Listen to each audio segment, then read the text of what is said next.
महाराष्ट्र रत्न गौरव पुरस्कार 2025 साठी श्री विनायक वाघ यांची निवड। रिपब्लिकन वार्ता महाराष्ट्र वृत्तपत्र वृत्तवाहिनीच्या वतीनं राज्यातील विविध क्षेत्रातील मान्यवरांचा गौरव केला जात आहे।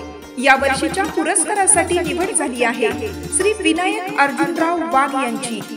15 जानेवारी 1984 रोजी जन्मलेले वाघ साहेब वयाच्या 41व्या वर्षी ट्रान्सपोर्ट क्षेत्रात आपली वेगळी ओळख निर्माण करून समाजात प्रगतीचा आदर्श ठेवत आहेत।